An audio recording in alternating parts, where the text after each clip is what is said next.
My twin sister didn't just hate me, she tried to erase me. She sabotaged my relationships, poisoned my family against me, and the day I nearly died, everyone chose her silence over my truth. That's when I learned some enemies share your blood.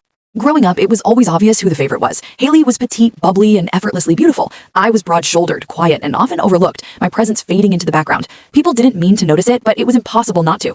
Birthdays were the clearest example. On her 9th birthday, our parents threw a rooftop party just for her, complete with Tiffany bracelet and sparkling decorations. For me, pizza at home, no candles, no celebration, just a quiet, lonely evening. Even small gestures carried their weight. Every morning, my mother prepared Haley's breakfast with little hearts cut into her avocado toast, a silent signal of love and value. Mine was a hastily tossed granola bar, the message impossible to ignore. You are less. I carried that feeling for years, until puberty arrived like a slow revolution. My body changed, my features sharpened, and for the first time, I noticed the attention I had never received before. It was surreal, almost dreamlike, and I didn't know how to respond to it. One day, a boy asked me out. I froze, unsure if he was serious, but he was. That day, everything shifted in my life, and it didn't take long for Haley to find out. She approached our parents, my mother insisting I break up with him because it made Haley jealous. I refused. I wanted to grow, to live my life without fear, without being trapped in the shadow of her perfection. But Haley wasn't done. She stole my phone while I slept, tried to manipulate him with lies, and whispered poison into our friends' ears. The tipping point came on our 2-month anniversary. I wore a black dress that finally made me feel beautiful, confident, unstoppable. Haley's silence that week was heavy, a storm brewing behind her eyes. That storm hit me the morning I nearly died. The brakes on my bike had been cut. I barely managed to steer myself into a field before the truck passed by, my heart hammering so hard I thought it would explode. Fear wrapped around me like chains, and in that moment, I knew without a doubt who was behind it. I ran home, tears streaming, expecting outrage from my mother. Instead, her face was unreadable, a mask of cold indifference. "Leah, get out of my home," she said, flat and final. I grabbed my essentials, shoved them into a bag, and fled to my aunt's apartment, anger and disbelief coiling in my chest. Aunt Sarah's home was a haven of warmth, chaos, and understanding. She never asked for explanations. She simply opened her arms, offered a bed, and allowed me to breathe. It was the first time in years I felt a flicker of safety, a place where Haley's shadow didn't reach. That night, I called Thomas, my boyfriend, and explained everything. He was horrified and wanted to go to the police, but Haley's threats were credible, and the law alone couldn't protect me. I had to think smarter, act faster, and gather proof of just how dangerous she had become. The next day, Aunt Sarah helped me enroll in a new school. It was liberating, terrifying, and invigorating all at once. Here, I was not the ugly twin or Haley's shadow. I was just Leah, navigating life for the first time as my own person. I discovered hidden talents, joining the photography club, and realizing I had a good eye for composition. I laughed, I smiled, I raised my hand in class, and for the first time in years, I felt the possibility of normalcy. But Haley was never far away. Even from a distance, she had found me, tracking my mother's phone, sending threats from unknown numbers. Her obsession was unrelenting, her envy transformed into a dangerous, calculated intent. Aunt Sarah insisted we document everything. I began a meticulous record of every call, text, and suspicious incident. My journal filled with dates, times, and details, each line a testament to Haley's escalating madness. It was the first step towards reclaiming control. Thomas became my anchor. His presence was steady, grounding me in moments of fear and panic. Together, we devised plans to ensure my safety, anticipating every possible scenario Haley could create to corner me. Yet the paranoia lingered. Every knock, every car outside, every unfamiliar face sent my pulse racing. Trauma had a tight grip on my mind, and even in my aunt's warm apartment, I was never fully free. Threats escalated, mysterious calls, cryptic texts, and even a dead bird at our doorstep, each message a reminder that Haley's obsession wasn't diminishing, it was sharpening, focused entirely on me. When we sought professional help, Dr. Martinez listened with precision, guiding us through the first steps of a safety plan. My mother, finally aware of the full extent of Haley's danger, agreed to stay with us but remained hesitant about involving the law. That first step towards intervention was shaky, but necessary. I understood now that Haley's jealousy had become more than rivalry. It was a threat to everyone around her, and if I didn't act, it could escalate beyond my control. The next morning, the reality of Haley's obsession hit me like a freight train. I had thought I was safe in Aunt Sarah's apartment, but the unknown numbers text from last night lingered in my mind. Haley was watching, always calculating, always waiting. Even with locks double-checked and windows secured, I felt exposed. Every creak of the building, every car horn outside, triggered a rush of fear I couldn't shake. I realized this wasn't just sibling rivalry anymore. It was survival. Thomas stayed nearby, constantly on alert, his phone glued to his hand. I knew he wanted to do more, call the police, get a restraining order, but Haley's threats of self-harm kept us cautious. One wrong move could push her over the edge. I couldn't just hide forever. I had to act strategically, gather evidence, and regain some control over my life. My journal became a lifeline, documenting every call, every unusual interaction, every threat. Each entry was a reminder that I couldn't underestimate her. Aunt Sarah suggested therapy immediately. Dr. Martinez specialized in family trauma and manipulation, someone who could see through Haley's facade. It was intimidating, but I knew it was necessary. Haley's patterns had gone unchecked for too long. The first session was tense. My mother attended with us, looking pale, weary, and broken. She admitted through tears that she had favored Haley and ignored the signs. Hearing her confess felt surreal. This was the first acknowledgement of the years of neglect. Haley refused to attend therapy. She denied everything, projecting blame on me and anyone who tried to intervene. Dr. Martinez explained that we couldn't force her, but a structured safety plan could mitigate immediate danger. It was a small victory in a long battle. I began to understand the depth of her instability. Haley's obsession wasn't just with me, it was with the idea of supremacy, of control. Anything I achieved or enjoyed became a threat to her fragile ego. Her envy had mutated into aggression. At school, I tried to regain a sense of normalcy. New friends, clubs, and hobbies became lifelines. Photography allowed me to express myself in ways words couldn't. I learned to see the world through my own lens, not as Haley's overshadowed twin.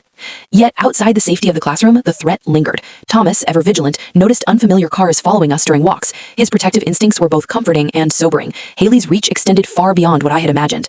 We increased our security measures. Aunt Sarah installed cameras, extra locks, and even a panic button that could alert the police instantly. I hated feeling like a prisoner, but I had to prioritize survival over comfort. Haley escalated her tactics subtly. Anonymous calls, cryptic messages, and minor property damage became the norm. She tested boundaries, gauging our reactions, searching for cracks in our safety measures. I realized that fear could be both paralyzing and motivating. Each encounter with her threat sharpened my focus, forcing me to think strategically rather than emotionally. Survival required planning, not panic. Dr. Martinez helped me develop a response strategy. We practiced ways to remain calm, assert boundaries, and document incidents without provoking Haley. It was rigorous, exhausting, but essential for maintaining some sense of control. One evening, a new threat arrived. A handwritten note slipped under the door, claiming knowledge of our movements. Aunt Sarah and Thomas immediately heightened precautions. Haley's obsession was now territorial, invasive, and unrelenting. Despite the constant stress, small victories emerged. I completed photography assignments, earned praise from teachers, and made genuine friends who had no knowledge of Haley's shadow. Each achievement was a step toward reclaiming my identity. But the looming threat overshadowed every moment of triumph. Even in public spaces, I scanned for Haley or any sign that she had found us. Every phone notification, every shadowy figure triggered a cold wave of panic. We devised contingency plans. Escape routes, emergency contacts, and safe rooms became part of daily routines. Aunt Sarah's apartment, once a sanctuary, now felt like a bunker. The normalcy I craved was constantly under siege. The psychological toll was immense. Sleep was fragmented, meals were rushed, and my mind constantly replayed worst-case scenarios. I realized Haley's obsession wasn't just a threat, it was a weapon designed to erode my mental resilience. Yet through all this, Thomas remained my anchor. His presence reminded me that not all relationships were fraught with danger or manipulation. He was proof that I could trust, that not everyone saw me as less, that I could rebuild my life despite Haley's shadow. By the end of the month, we had documented enough incidents to present a compelling case. Police involvement was inevitable, and while my mother wavered, Aunt Sarah and I knew this was necessary. Haley's escalating behavior had become too dangerous to ignore. The day of the court hearing arrived faster than I expected. My nerves were raw, every step toward the courthouse heavy with dread. Haley had been escalating, and now the law had to intervene. Aunt Sarah drove me, her grip on the steering wheel tight. Thomas rode shotgun, his jaw clenched, eyes scanning every car as though Haley might appear at any moment. I clutched my folder of documentation, each page a testament to years of torment. Inside the courthouse, the air was thick with tension. Families, lawyers, and clerks moved in controlled chaos, oblivious to the storm that had followed me here. My stomach churned as we approached the security checkpoint. The bailiff eyed me suspiciously, but waved us through after checking the folder I carried. Haley's absence at the courthouse was unsettling. Either she was planning something, or she knew her presence would get her into serious trouble. I settled into the witness stand, glancing at the judge. Her gaze was firm, assessing, as though she could see past my composure and into the years of fear and frustration that had brought me here. The lawyer began with simple questions, each answer rehearsed in my mind, each word carefully chosen. I spoke about the bike incident, the threats, the notes, the destruction of personal property, the escalation. Haley's lawyer tried to twist the narrative, painting her as fragile, misunderstood, a victim of an overly critical mother. But I had Aunt Sarah, Thomas, and a meticulously documented timeline. Every lie she spun unraveled under scrutiny. As evidence was presented, I felt a surge of vindication. Photos of the bike, screenshots of texts, the broken locks, even Haley's threats, all laid bare in the sterile light of the courtroom. Truth has a power lies cannot withstand. My mother testified, her voice trembling, confessing the favoritism, the neglect, the oversight that allowed Haley's obsession to fester. It was painful to hear, but necessary. The reality of her complicity couldn't be ignored. Haley's absence was noted multiple times. The court was frustrated, but Dr. Martinez had prepared a statement explaining Haley's mental health issues and the potential danger of bringing her into a public setting. Each minute felt like an eternity. My heart raced as lawyers cross-examined, countered, and presented new angles. I clung to my composure, reminding myself that this was the moment years of fear and suffering could finally be validated. Thomas's hand found mine in the gallery. His silent support reminded me that I was no longer alone, that I had allies who believed in me and my right to safety. I drew strength from him, my anchor in this storm. Finally, the judge addressed the court. Haley's behaviors were deemed dangerous and escalating. Temporary restraining orders were issued, and she was mandated for immediate psychiatric evaluation and treatment.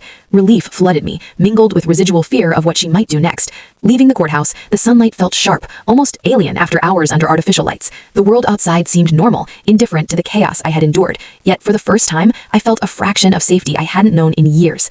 Back at Aunt Sarah's apartment, we created a structured plan: daily check-ins, updated locks, emergency contacts, and security protocols. Haley's reach was limited now, but vigilance was still essential. Thomas and I walked through the local park, trying to breathe freely, to feel like a normal couple. Laughter was forced at first, tentative, but it grew genuine as the tension eased. Slowly, I began to reclaim life outside fear. My mother stayed with us temporarily, taking responsibility for ensuring Haley followed her treatment plan. Her presence was a constant reminder of the delicate balance between familial love and accountability. I returned to school with cautious optimism. Friends, teachers, and mentors treated me as Leah, not the ugly twin or the threatened sister. Every ordinary moment felt like a small victory, a claim on a life that had been stolen. Pottery club projects became escapes and expressions of identity. I captured light, shadow, and emotion, feeling the lens reflect parts of me I had long forgotten existed. My creativity thrived where fear had once dominated.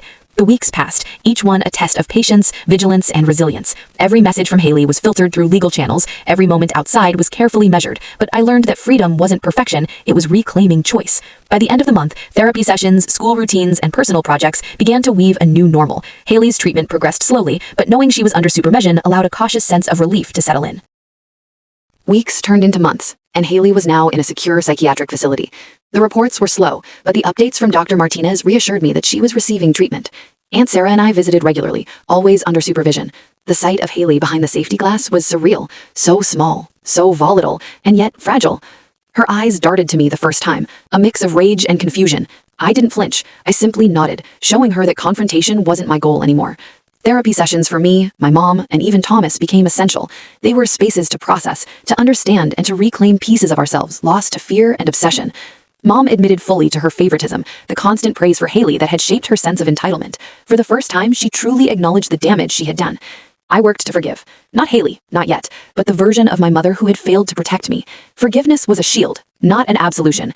At school, I continued to blossom. Photography assignments earned recognition. Teachers commented on my perspective, my eye for nuance, as if my experiences gave me depth others lacked. Thomas stayed by my side, patient and understanding. He helped me navigate ordinary life after extraordinary chaos. Even mundane moments felt like victories. Aunt Sarah became a mentor, guiding me through college applications and long-term plans. She encouraged me to pursue independence and personal growth, separate from my family drama. Haley's progress was slow, but noticeable. Therapy focused on impulse control, empathy building, and understanding the consequences of her actions. She had work to do, and so did I. Learning to trust again. Mom began attending therapy consistently, learning how to set boundaries and provide consistent support. Her growth was small but tangible, a light in the darkness of our past. Thomas and I started planning for the future, cautiously. College applications, summer jobs, photography workshops. It felt grounding to invest in life rather than fear. I documented everything, not just for safety, but to reflect. My journal became a record of growth, fear faced, and empowerment gained. It was my anchor in a sea of lingering trauma. One evening, Dr. Martinez called with an update. Haley had responded positively to a group session. She had admitted some guilt for her actions and seemed capable of engaging with peers in therapy. It was small, but monumental, proof that even the most destructive behaviors could be guided toward understanding and change with the right support. I realized then that my power wasn't in revenge anymore. My strength was in survival, in reclaiming my life and defining myself outside of her shadow. Mom, too, began to understand that shielding Haley from consequences had not protected her. Structure, accountability, and professional help were what Haley needed, not blind indulgence. I applied to several colleges, aiming for programs in photography and visual arts. My portfolio reflected not just skill, but story. My journey through darkness to resilience. Thomas encouraged me to trust again, to embrace connection without fear. Slowly, our relationship deepened into something stable, something real. Months after Haley's admission, I received a letter from her. It was tentative, cautious, and lacked the malice of before. She expressed regret and a desire to change. I didn't respond immediately, recognizing that healing is a process, not a transaction. I spent the next weeks focusing on me, school, friends, hobbies, and dreams. Haley's shadow was still there, but it no longer dictated my path. I had reclaimed my identity, my power, and my life. The months passed and Haley's treatment progressed. Regular updates from the facility showed steady improvement. She was learning to recognize her impulses and the pain she had caused. My mom attended all family therapy sessions, this time with sincerity. She was learning to be a mother, not just a protector of Haley's fragile ego. I focused on myself more than ever. Photography became not just a hobby, but a lifeline, a way to process my past and express emotions I couldn't put into words. Thomas and I continued to grow closer. Our relationship was grounded in trust, communication, and shared experience. He became my anchor, and I his. College acceptance letters started arriving. Each one was a milestone, a testament to my resilience and determination to define my life outside of family drama. Haley wrote again, this time a longer letter. She admitted her mistakes, apologized for the danger she had put me in, and promised to continue therapy seriously. I didn't respond immediately. Healing takes time, and forgiveness is earned, not rushed. But her letter marked a turning point, acknowledgement of responsibility. Aunt Sarah remained my constant support, helping me navigate the complexities of independence. Her guidance reminded me that family isn't always blood, it's who shows up and helps you grow. Mom and I started rebuilding trust. It wasn't instant. She had lost credibility, but consistent effort showed me that change was possible. I documented my journey, not as a diary of trauma, but as a record of empowerment. Each page was a step toward reclaiming my narrative. School was different now. I wasn't Leah, the ugly twin. I was Leah, the girl with vision, creativity, and strength born from survival. Thomas encouraged me to pursue internships and photo exhibits. Opportunities I had never imagined before now seemed within reach. One crisp autumn afternoon, we visited Haley at the facility, supervised and safe. She looked smaller, calmer, and more focused. Her eyes didn't have that wild, dangerous edge. We spoke cautiously, about small things at first. She didn't try to manipulate or threaten. Instead, there was a sense of recognition, a silent acknowledgement of what had happened. It was surreal, seeing the sister who had terrorized my life finally vulnerable and open to change. I realized then that fear had transformed into cautious hope. Mom joined us for the visit, tentative but present. For the first time, there was a sense of family in the room, not perfect, but real. I returned home with Thomas, the weight of years of trauma lifting slowly. Each step forward felt deliberate, intentional, and empowering. Over the next months, Haley's therapy continued. Mom supported her from a distance, understanding that overprotection had contributed to the chaos. I continued school, built friendships, explored my art, and lived a life defined not by fear, but by my choices and passions. The final lesson settled in my heart. Revenge had no power over me. Survival, growth, and self-respect did, and that power was mine, always. Leah finally smiled freely, without shadows of fear, guilt, or comparison. She was whole, independent, and unafraid, and for the first time in her life, she knew her worth, not because of anyone else, but because of herself.